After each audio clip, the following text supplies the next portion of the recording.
के यादव एक बार फिर से हाजिर उस नई वीडियो में एक नई जानकारी के साथ। दोस्तों, जैसा कि आप जानते हैं, आप हमारे YouTube थंबनेल से ही समझ गए होंगे कि आज जो मैं ग्रांट आपके साथ शेयर करने जा रहा हूं वो मल्टीपर्पज़ ग्रांट है।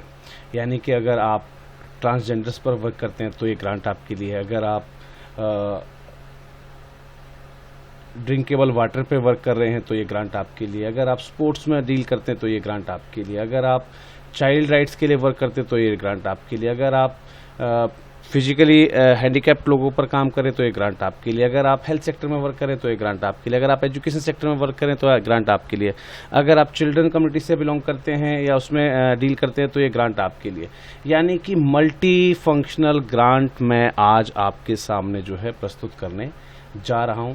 लेकिन उससे पहले मेरा आपसे निवेदन है कि आपने अभी तक अगर चैनल को सब्सक्राइब नहीं किया है तो चैनल को सब्सक्राइब कर लीजिएगा और साथ ही लगे इस बेल आइकन को ज़रूर प्रेस कर दीजिएगा। इस पर ऑल नोटिफिकेशंस को सेट कर दीजिएगा, जिससे कि हमारे चैनल पर दी जाने वाली सभी ग्रांट इन्फॉर्मेशंस आप तक तत्काल पहुंच सकें और आप ज़्यादा से ज़्यादा इन ग्रांट इन्फॉर्मेशंस का जो है लाभ ले सकें।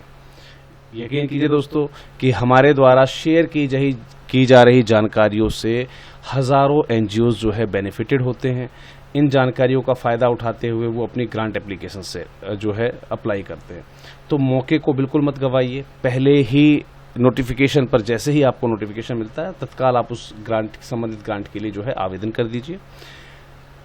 आपको मैं बहुत ही गर्व से सूचित करना चाहूँगा कि जल्द ही हम राष्ट्रीय एनजीओ महासंघ के प्लेटफॉर्म तले एक ऐसा सिस्टम लेकर आने वाले हैं, एक ऐसा प्लेटफॉर्म आपके लिए लेकर आने वाले हैं जहां आप सभी संबंधित ग्रांट एप्लीकेशंस को लाइव खुद ही अप्लाई कर सकेंगे। जिसके लिए अगर आपको कंसल्टेंट की हेल्प चाहिए तो सिंगल प्लेटफॉर्म पे आपको मिलेगा। अगर आप खुद करना चाहेंगे तो सिंगल प्लेटफॉर्म पे आपको मिलेगा। यानी कि किसी भी ग्रांट को आवेदन करने के लिए किसी डिफरेंट वेबसाइट्स पर आपको जाने की आवश्यकता बिल्कुल भी नहीं पड़ेगी। तो अभी मैं आपसे फिर से निवेदन करता हूं कि अगर आपने चैनल को सब्सक्राइब नहीं किया तो सब्सक्राइब कर लीजिए और बेल आइकन को प्रेस ज़रूर कर दीजिएगा। चलिए बढ़ते हैं आज की ग्रांट इन्फॉर्मेशन की ओर। आज की हमारी जो ग्रांट इन्फॉर्मेशन है वो है नेशनल ह्यूमन राइट कमीशन यानी कि मानवाधिकार आयोग की ओर से, जिसमें रिसर्च प्रोजेक्ट के लिए आपसे आवेदन आमंत्रित किए गए हैं। रिसर्च प्रोजेक्ट में सभी प्रकार की संस्थाएं जो है काम कर सकती हैं और यकीन मानिए रिसर्च प्रोजेक्ट के लिए जब आप किसी भी प्रोजेक्ट पर काम करते हैं तो मोस्टली रिसर्च प्रोजेक्ट जो है वो 100% ग्रांट टैक्स फ्री जो है ग्रांट्स के अंदर आते हैं। तो ऑब्वियस सी बात है, अगर आपकी संस्था के पास कोई भी रिसर्च प्रोजेक्ट है तो आप अपने डोनर्स को भी जो है 100% जो है टैक्स फ्री डोनेशन के लिए ऑफर आप अपना पेश कर सकेंगे। चलिए बात करते हैं आज की ग्रांट की। तो एक्सप्रेशन ऑफ इंटरेस्ट जो है कमीशन के द्वारा आपसे डिमांड किए गए हैं, जिसमें research institutions, universities, recognised NGOs जो हैं वो डिफरेंट सेक्टर्स पर काम करने के लिए, रिसर्च करने के लिए अपना प्रोजेक्ट जो है अपना सबमिट कर सकेंगे।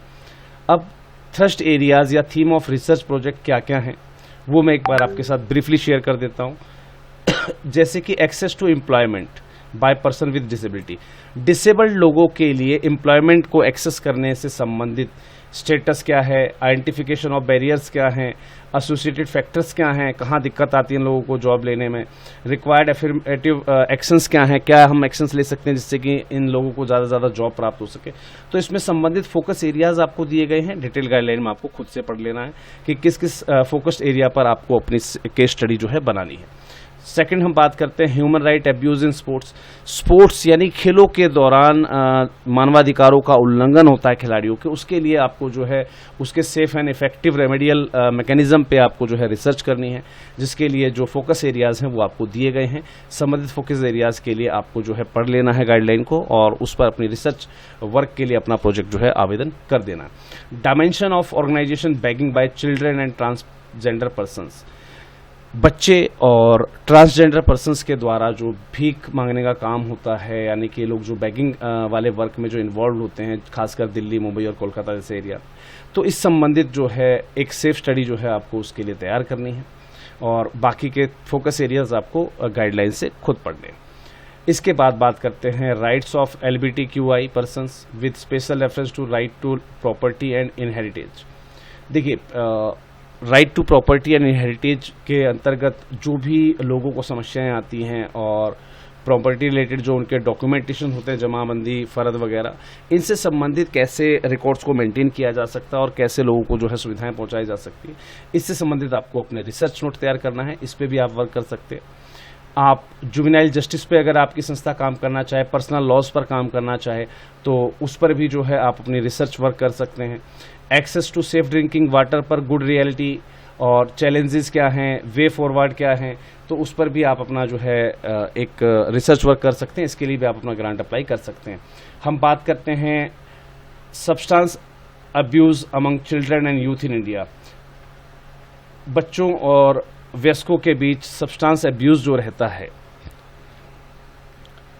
भद्दी टिप्पणी जिसे हम कहते हैं, उससे संबंधित आप जो है इस पे एक्सटेंट, नेचर और effectiveness of the government response पर आप अच्छा रिसर्च वर्क कर सकते हैं, जिसमें कि डी एडिक्शन या रिहेबिलिटेशन फैसिलिटीज़ को आप इन्वॉल्व कर सकते हैं। तो इससे संबंधित आप एक बेहतरीन जो है अपनी केस स्टडी तैयार करके सबमिट कर सकते हैं, जिसके लिए जो है संबंधित डिपार्टमेंट आपको जो है ग्रांट इशू कर रहा है। Violation of human rights of doctors, आप खासकर आपने देखा होगा अस्पतालों के अंदर जब किसी भी मरीज की मृत्यु हो जाती है तो ऐसे में उसके परिजन भड़की हुई स्थिति में उनके साथ अपमानजनक जो है हरकतें करते हैं, तो ऐसे में उनके राइट्स का जो ह्यूमन राइट्स है उनका, उसका वायलेशन होता है। इससे संबंधित आपको जो है अपनी एम्पिरिकल स्टडी जो है तैयार करनी है फॉर देयर सेफ्टी, तो उस पर जो फोकस एरियाज दिए गए हैं उस पर आप जो है वर्क कर सकते हैं। ए स्टडी ऑन द इंटीग्रस bond prevalent to in education and employment, education और एम्प्लॉयमेंट से संबंधित आप अपना जो है रिसर्च वर्क कर सकते हैं और अपनी रिसर्च वर्क जो है सबमिट कर सकते हैं, जिसके लिए संबंधित डिपार्टमेंट आपको जो है ग्रांट प्रोवाइड करेगा। फूड एडल्ट्रेशन में भी आप जो है अपने और इसके इम्पैक्ट क्या है ह्यूमन राइट्स पर, उससे संबंधित भी आप जो है अपना एक बेहतरीन रिसर्च वर्क कर सकते हैं, जिसके लिए संबंधित डिपार्टमेंट आपको जो है ग्रांट प्रोवाइड करेगा। Right to education for children of sex workers in India, जो इंडिया के अंदर सेक्स वर्कर्स हैं उनके लिए राइट टू एजुकेशन का जो गवर्नमेंट की मुहिम है वो कहाँ तक, उसमें क्या क्या चैलेंजेस है, अफोर्डिंग सॉल्यूशंस क्या क्या है उनके, उस पर आप एक रिसर्च वर्क कर सकते हैं, जिसके लिए संबंधित डिपार्टमेंट आपको ग्रांट अवेल करवा रहा है। इसके अलावा बहुत सारी चीज़ें हैं, जैसे कि pan India study of victim compensation scheme, जो कंपनसेशन होता है विक्टिम्स के लिए, बहुत सारी दुर्घटनाओं के विक्टिम्स होते हैं, उनकी कंपनसेशन स्कीम और उसकी इफेक्टिवनेस पर आप जो है बेहतरीन अपना रिसर्च वर्क कर सकते हैं। Restoring balance between right to healthy environment and urbanisation, हमें हेल्दी एनवायरनमेंट की भी ज़रूरत है और साथ ही साथ अर्बनाइजेशन जिस तरीके से हो रहा है उस हिसाब से पेड़ काटे जा रहे हैं, एक हेल्दी एनवायरनमेंट जो है हम खोते जा रहे हैं, तो इसके बैलेंस पर हम कैसे वर्क कर सकते हैं, इसको कैसे रिस्टोर कर सकते हैं, इससे संबंधित आप अपना रिसर्च वर्क कर सकते हैं। तो ये बहुत सारे डिफरेंट फील्ड्स दिए हुए हैं जिस पर आप अपना रिसर्च वर्क जो है सबमिट कर सकते हैं और उसके लिए संबंधित डिपार्टमेंट आपको जो है ग्रांट प्रोवाइड कर रहा है। एलिजिबिलिटी क्राइटेरिया दिया हुआ है कि रिसर्च और संबंधित कामों में आपकी संस्था इन्वॉल्व होनी चाहिए। कोई भी संस्थान जो सोसाइटीज एक्ट के अंदर रजिस्टर्ड हो, यानी कि कोई भी रजिस्टर्ड सोसाइटी या ट्रस्ट एक्ट, आप जो है इस ग्रांट के लिए आवेदन प्रस्तुत कर सकते हैं। यूनिवर्सिटी या डीम्ड यूनिवर्सिटी जो है वो इस ग्रांट के लिए आवेदन प्रस्तुत कर सकते हैं। यानी कि डिफरेंट जो भी क्वालिटी वाइज दिया हुआ है कि भाई कौन कौन सी संबंधित संस्थाएं हैं जो इस ग्रांट के लिए आवेदन कर सकती हैं, वो सारी चीज़ें इसमें आपको मेंशन की हुई हैं। सबमिशन क्या है, प्रोसीजर प्रपोजल सबमिशन करने का, guideline for sponsoring research project, ये इसमें दी हुई है, एनेक्चर अटैच किया हुआ, उस संबंधित एनेक्चर में ही आपको अपना, उसी फॉर्मेट में आपको अपना प्रोजेक्ट प्रपोजल जो है सबमिट करना है। सबमिट कैसे करना है, 20 जुलाई 2023 से पहले आपके रिसर्च प्रपोजल जो हैं वो इस मेल आईडी पर सबमिट हो जाने चाहिए। मेल आईडी मैं रिपीट कर देता हूँ, jdr@gov.in। आपको आई थिंक सो और क्लियर हो गया होगा। jdr-nhrc@gov.in पर आपको वाया मेल आपको सॉफ्ट कॉपी के रूप में सबमिट करने हैं, राइट।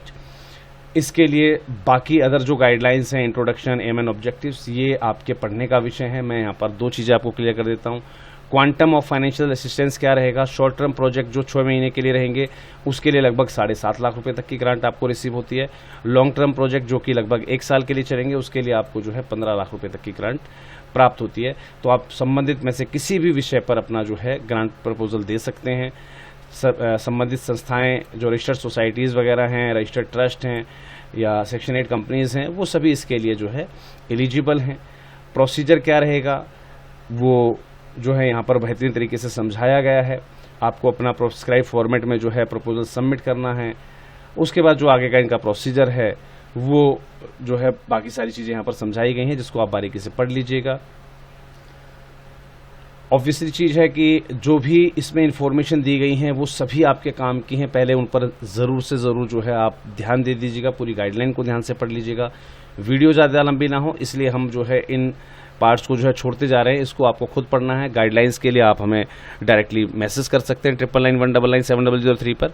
संबद्ध संस्थाएं निःशुल्क रूप से ये जो है गाइडलाइंस प्राप्त कर सकती हैं, और गैर संबद्ध संस्थाएं जो है वो हमारे चैनल पर ज्वाइन बटन के ऑप्शन पर जाकर चैनल मेंबरशिप के थ्रू, यानी कि ज्वाइन बटन पर आप क्लिक करते हैं तो जनरल मेंबरशिप में आप ये गाइडलाइंस हमसे प्राप्त कर सकते हैं। और जिन लोगों को इस ग्रांट प्रपोजल के लिए टेक्निकल हेल्प की आवश्यकता है वो प्रीमियम मेंबर या डायमंड मेंबरशिप में अपना रजिस्ट्रेशन कर सकते हैं। चलिए जी, अब एनेक्चर वर्क की बात करते हैं हम। आपको theme of the research project देना है, topic of the research project देना है, name on address of the organisation देना है, कैटेगरी ऑफ इंस्टीट्यूशन देना है, आपकी सेक्शन 8 है, जो है आपकी ट्रस्ट है, सोसाइटी है, जो भी है। आपको अपने प्रिंसिपल इन्वेस्टिगेटर की डिटेल देनी है, उनका नाम, designation, date of birth, qualification, office address उनका क्या है, कॉन्टैक्ट नंबर और ईमेल आईडीज़ क्या है, एरिया ऑफ स्पेशलाइजेशन क्या है उनका एक्सपीरियंस क्या है, उनका टीचिंग एक्सपीरियंस क्या है, उनका रिसर्च एक्सपीरियंस क्या है, और डॉक्टरल डिग्री का अवार्ड ऑफ द ईयर उनको कब मिला था, title of thesis for the doctoral degree, उन्होंने डॉक्टर डिग्री के लिए जो थीसिस लिखी थी उनके टाइटल क्या है ना। लिस्ट ऑफ पब्लिकेशंस, उन्होंने जो भी पेपर और बुक्स पब्लिश करवाई हों पिछले 5 सालों में उसकी संबंधित आपको डिटेल यहाँ पर प्रोवाइड कर दी है। ये आपके जो है प्रिंसिपल इन्वेस्टिगेटर के लिए हैं डिटेल्स। साथ ही साथ हम बात करेंगे प्रपोज रिसर्च प्रोजेक्ट की। Similar details to be given in respect of co principal inspector. अगर आपके साथ मेन इन्वेस्टिगेटर के साथ आपके पास कोई को प्रिंसिपल इन्वेस्टिगेटर भी है तो सेम डिटेल आपको जो है उनकी भी यहाँ पर प्रोवाइड कर देनी है। अब प्रपोज रिसर्च प्रोजेक्ट के लिए आपको प्रोजेक्ट टाइटल देना है, इंट्रोडक्शन देना है, origin of the research problem देना है, लिटरेसी सर्वे या रिव्यू ऑफ रिसर्च और डेवलपमेंट ऑफ द ऑब्जेक्शन ये आपको प्रोवाइड करना है। आपको इंटरनेशनल स्टेटस देना है, नेशनल स्टेटस देना है उस सिग्निफिकेंट प्रॉब्लम का, उस प्रोजेक्ट का, सिग्निफिकेंस ऑफ द स्टडी देना है आपको, ऑब्जेक्टिव्स एंड स्कोप देने हैं उस संबंधित स्टडी के, रिसर्च डिज़ाइन क्या रहेगा आपका, मेथोडोलॉजी क्या रहेगी वो प्रोवाइड करनी है, duration of the project provide करना है, प्लान ऑफ आपका जो प्लान ऑफ वर्क वो आपको प्रोवाइड करना है, periodical target to be achieve, आपको जो भी टारगेट आप अचीव करेंगे उनको पीरियडिकली आपको जो है मेंशन करना है, एंटिसिपेटेड या प्रोजेक्टेड आउटकम्स क्या हैं आपके वो आपको मेंशन करने हैं, फाइनेंशियल एसिस्टेंस कितनी आपको चाहिए वो आपको जो है मेंशन करनी है, जिसके अंदर आपको आइटम हेड और उसके जो है एस्टिमेटेड एक्सपेंडिचर वो आपको अलग से एक तालिका इसमें जो है प्रोड्यूस कर देनी है। चलिए जी, list of the project completed in ongoing with the PI, आप संबंधित जो है प्रोजेक्ट आप कौन कौन से पूरे कर चुके हैं उसकी जानकारी आपको प्रोवाइड करनी है। इंस्टीट्यूशनल या डिपार्टमेंटल फैसिलिटी आपको अगर कुछ चाहिए प्रपोज वर्क के लिए तो वो आप यहाँ पर मेंशन कर सकते हैं, और अदर एनी कोई इन्फॉर्मेशन है जो आपको इस प्रपोजल से संबंधित जो है हेल्पफुल लगे उसको भी आप जो है यहाँ पर मेंशन कर सकेंगे। आपको नेम और सिग्नेचर प्रिंसिपल इन्वेस्टिगेटर के साथ आपको जो है इसको तैयार कर लेना है। अब बात करते हैं एनेक्सर 2 की। ये एक फॉरवर्डिंग लेटर होता है जो कि आपको जो है ज्वाइंट सेक्रेटरी को देना है जिस प्रपोजल के लिए आप काम करने वाले हैं उसके अंडरटेकिंग या कंडक्टिंग रिसर्च वर्क स्टडी के लिए, और इसमें सारी चीज़ें जो है आपको भर देनी है और इसको भर के आपको जो है सील साइन करके इसको भी साथ में सबमिट कर देना है। एनेक्सर 3 में यूटिलाइजेशन सर्टिफिकेट होता है जिसको आपको जो आपके बाद में काम आएगा इसको संभाल के रखिएगा, क्योंकि जब आपको संबंधित डिपार्टमेंट से यानी कि एनएचआरसी से जब भी आपको ग्रांट मिलेगी तो आपको संबंधित ग्रांट का यूटिलाइजेशन सर्टिफिकेट जो है समय समय पर सबमिट करना रहेगा। तो आई थिंक सो आज की जानकारी आपको पसंद आई होगी, और संबंधित ग्रांट की जो डिटेल गाइडलाइंस हैं उनको प्राप्त करने के लिए आप हमारे हेल्पलाइन नंबर 9919970003 पर व्हाट्सअप कर सकते हैं। ध्यान रखिएगा, केवल और केवल संबद्ध संस्थाओं को ही डायरेक्शंस या संबंधित गाइडलाइंस प्रोवाइड की जाएंगी, और वो भी सक्रिय संस्थाओं को। गैर सक्रिय संस्थाएं कृपया करके मुझे माफ़ करें। तो उम्मीद करता हूं आज की जानकारी आपको पसंद आई होगी। इसी के साथ मिलते हैं अगली किसी और वीडियो में नई किसी जानकारी के साथ। तब तक के लिए सभी को जय हिंद, जय भारत, धन्यवाद।